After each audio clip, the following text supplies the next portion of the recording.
ang kanta kanina na bukod sa minsan mainit naman talaga, no? Hindi ka ba nagtataka na kaya mainit siya kasi baka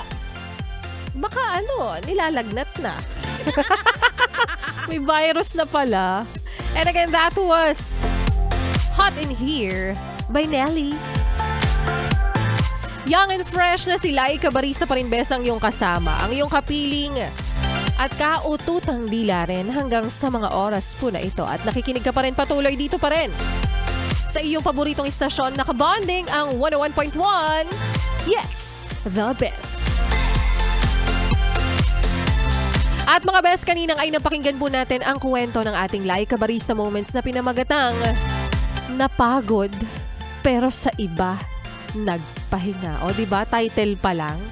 Alam mo na kagad na mabigat yung parata. Nakwento nga best ng babaeng ilang beses at paulit-ulit ng niloko pero paulit-ulit rin nagpapatawad. Kasi nga lumaman, 'di ba? Sabi nga nila. At paulit-ulit na sinasabi ng mga tulad mong martir, wala, mahal ko eh. Yan, 'di ba? Pero sabi nga nila, kapag mas pinipigilan mo daw, mas sumisigi. Kaya kapag pinagsabihan mong, tama na, ilang beses ka nang niloloko. O syempre, ikaw ilang beses mo rin papatawarin, di ba?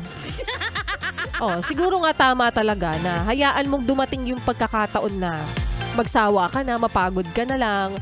Pero, ikaw na yung bibitiw, ikaw na yung aayaw, no? Bibitaw, bibitiw, either way. Hanggang sa matuto ka at magising ka na lang talaga isang araw sa katotohanan na wala na. 'Di ba? Ang init. Pawis ako. Brown out ba? Charot. Hindi, nasasabihin mo ring ayoko na, pagod na ako. Totoo yan. No? Minsan talaga kailangan mo na lang hintayin yung moment na yan. Na magsawa ka na hindi ka na lilingon pa para balikan siya. Ay, alam mo yun yung sinasabi nila. Kapag ang babae daw nagsawa na, sinabi niya ng ayoko na, final na yun. Oo. Ang mga lalaki kasi, medyo may pagkukuli pa sila eh. Pero yung mga babae, kapag napagod na talaga yun at sinabing ayoko na, tama na, pagod na ako, ilang beses na nagpatawad yan. Hoy! Wala naman tayong pinaghuhugutan, pero may kilala akong ganyan. Char! Kopya? Kopyang-kopya. O siya mga best, 3 oras na naman ang ating pinagsamahan, pinagsaluhan at pinagkwentuhan at pinagchismisan din. Nakasama niyo pong muli si Laika Barista ngayon pong hapon ng Martes. Bakit Martes pa lang? Napakabagal naman ng araw, hoy! But feeling ko Thursday na. Hoy ka rin. Hoy ka rin. Mas bumabagal yung araw ko kapag nakikita kita. Ako bumabagal yung oras ko pag nakikita kita kasi lahat is slow motion. Ay, naku. Hindi ba pwedeng huminto na lang? Huminto na lang yung ano mo? Ano yung sabi mo? Yung araw mo? Yung oras ko. Sana huminto na lang yung oras mo kasabay ng paghinga mo. Okay lang? Ito talaga. Di ba sabi mo, ibibigay mo ang kaligayahan ko? Oo naman. And that's my happiness. Ay! Oo. Ang paghinto ng oras mo kasabay ng paghinto ng paghinga mo. Paghinga mo. Alam mo, in every rule. Wow! In every rule. Sabi dito sa Google. In every rule, there's an exemption. Ano yun? So, ibig sabihin, ano sabihin nun? Tignan mo, sisimulan mo tapos wali naman. Sabihin nun, sabihin. In every rule, there's an exemption. Yeah. O tapos? Ano? Sinasabi nun na hindi pwede. Ha? Hindi pwede. Hindi pwede tumigil ang hininga ni Martian kasi hindi ko pa kita nakukuha. Uy, di ka sure, hindi pa. Hindi pa. Hindi pa. Oo, pero malapit na. Like parang mga 5 minutes, 5 minutes na lang. Mamaya, tayo na. Hoy, Martian. Tayo na. Ang galing lang talaga nun. Minsan talaga napapaisip din ako eh. Saan mo kinukuha yung kapal ng mukha mo? Like that. Hawakan mo. Ay. Dali. OMG. O, diba? Grabe, parang semento na naiwan na, kaya tumigas na. Galing. Yes, wholesome cement. Subok na matibay, subok na matatag. Wholesome. Di ba sa ano yan? Sa Bulacan? Sa Bulacan?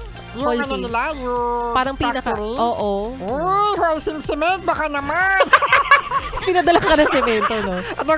Sa Bulacan, kung saan nandoon yung factory ba or pagawaan or basta yung ano ng mga buhangin at ano ng mga semento pero ang daan doon hindi maganda. Bako-bako ang daan. Pwede naman tayo padalhan ng semento. Tayo na maglalagay. Panggawa ng bahay natin. Dalawa. Pwede naman. Pag binigyan nila ako ng semento, gagawang kita. Ay, thank you. Gagawang kita ng puntod mo. Kala ka ng monumento. Hindi. Masyado ka naman sinuswerte. Martian, ngayong hapon ng Tuesday. Souvenir sa kasal natin. Ang alin? Isang Semento. sako ng semento.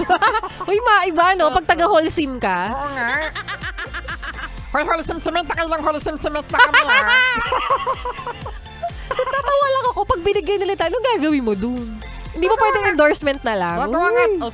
Gagawa nga tayo ng bahay natin. Dalawa. Doon to start the future. Doon kasi tayo sa makatotohanan, Marshall. Iinis ako. Pwede naman nilang sponsoran, no? Mahal din ang buhangin ngayon. Oo nga. Pwede. Si Martian po para sa Holcim Cement. Tapos sa'yo lang nag-place, no? Tapos sa akin hindi nag-place. Hindi. Dapat package tayo. Commercial na lang. Oo. Tapos endorsement. Yes, dapat pack tayo. Package.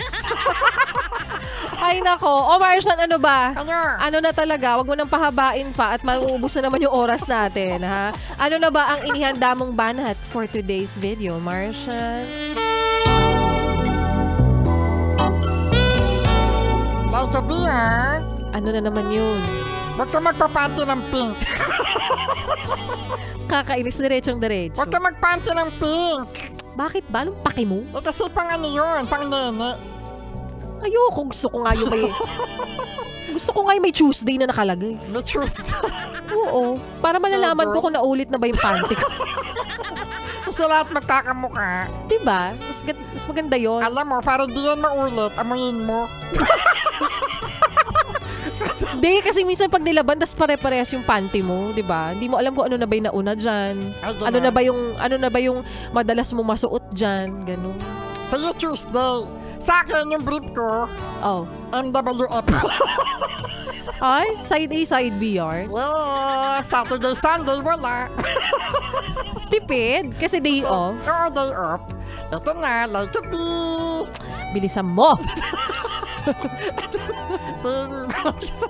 Bilisan mo, nilalamig na ako. Ito dito, yakapin kita. Okay. Like a bee. Yes, Martian? Ikaw ba si Ling? Hindi. Diretso sa sagot. Ikaw ba si Ling?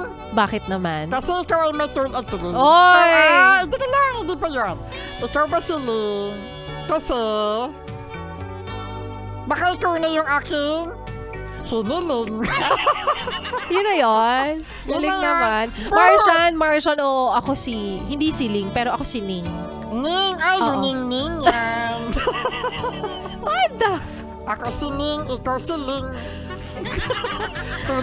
Ako si Ning, ang magbibigay ng taning sa buhay mo. Talaga. Ay nako, puro ka talaga kalokohan kahit kailan, Martian, ha? Ang sarap-sarap mo talagang yakapin sa leeg. Thank you. Sige na, exit na tayo. Introduce ko na yung Sorry program. Sorry ko pa niyo ang kintab ng noo. Oo nga.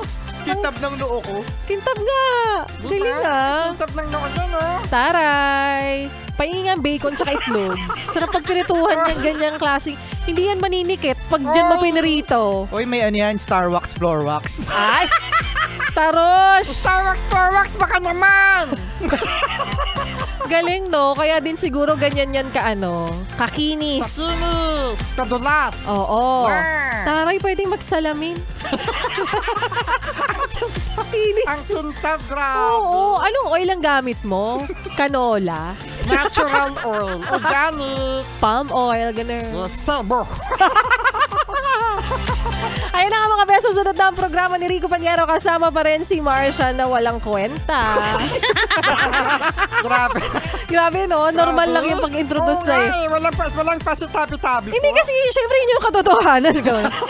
Kasama rin mga bes, kaya naman magminaw pa para lingaw. Kasama rin ang susunod na kanta na para sa mga taong Ayan, sinasabing ang perfect daw ng Christmas para sa kanila ay kapag kasama yung family. Si Jose Marichan, ninong ko yan eh. Talaga. Ninong! Para sa'yo, ano ba yung perfect Christmas, Ang Marcia? perfect Christmas ay... Hindi jujuti, ganun. Hindi. Ang makapiling ka. Ha? Sa duty. Nang! Kainis sa kapiling ka sa duty. Yeah. Nako. Hay nako. Kaya Joshua, ba't nandito ka na? Inis ako. Kaya Joshua, ba't nandito ka na? Kala ko pa naman nasa ano ka na, Love Radio Baguio, ha? Oo nga. Doon siya nag-TOC. Ako na na TOC. Oo. Makit ng bag. Saka ang traffic to na. Traffic pa doon ngayon? Oo. Traffic pa rin sa Maynila? Sabi nga ng mga taga Baguio, pahiram naman ng Baguio namin. Oo. Kasi ang dami ng mga turista. Tumadagdag pa si Kuya Joshua.